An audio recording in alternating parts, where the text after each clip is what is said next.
Yes, but women face a double burden. They are attacked both as journalists but also as women. And we see this gender dimension of the threat regarding female journalists very clearly, especially online, where the threats are explicitly against women when it comes to allusion to sexuality, to rape, threat to the family, to the children. It's very difficult to be a woman journalist. All journalists today are submitted to a lot of threats, and we have seen the murders, the attacks against journalists because they are investigative journalists, because there is sometimes government who don't protect them. But women are doubly exposed. They are exposed as journalists because they do the same work as their colleague, but also as women because they are seen as a specific target. These kind of threats are taking place everywhere in the OSCE region. In all participating states, we had some testimony of a woman who has been in this situation. Of course, there can be difference if there is less or more protection, less or more reaction by the authorities.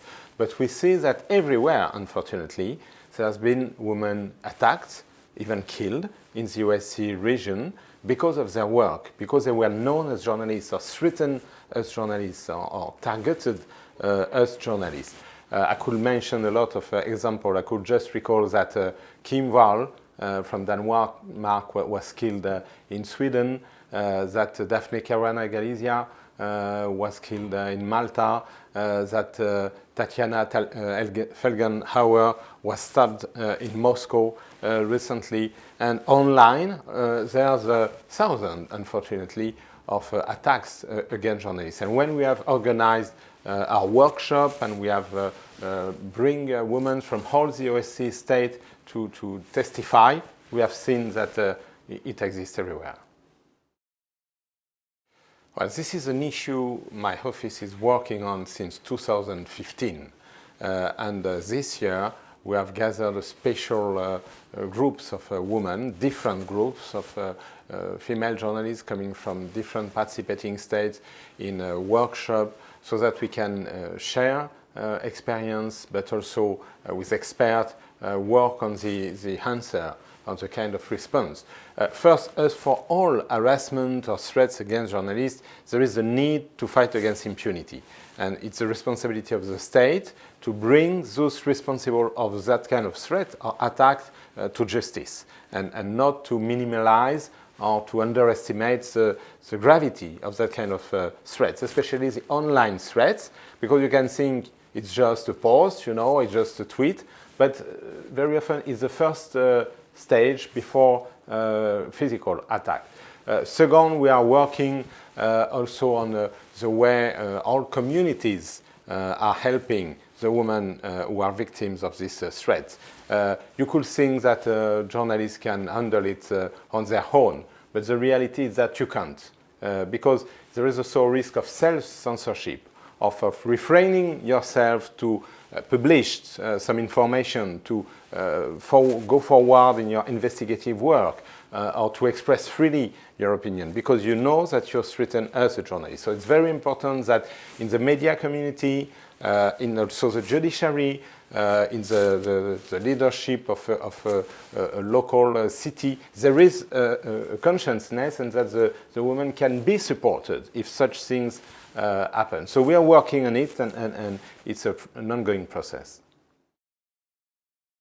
I'm not sure there is one solution. There is more a need of having a strategy. And in this strategy, we are working with many partners, including organizations of journalists, of support of female journalists, which developed also some tools to help the female journalists to avoid to be alone, in fact of this threat. International Press Institute, of course, is a very strong partner, like Dart Center, International News Safety Institute, and they have developed online tools as methodology, which we are supporting. What's next? First, we think that there is a need to have more research, gathering more information, more testimony, because as I said, there is female journalists from all over the world and all over the OSCE region who are confronted to this online threat, and there's not a lot of research, not enough quantitative and qualitative information about this reality. Second, exchange of best practices. And it's very much based on collective reaction, on the solidarity of the colleagues, on the way a journalist can have support from colleagues or from other partners. So this is in that direction that we will develop our activity, and that we hope we will have support by many, including by participating states.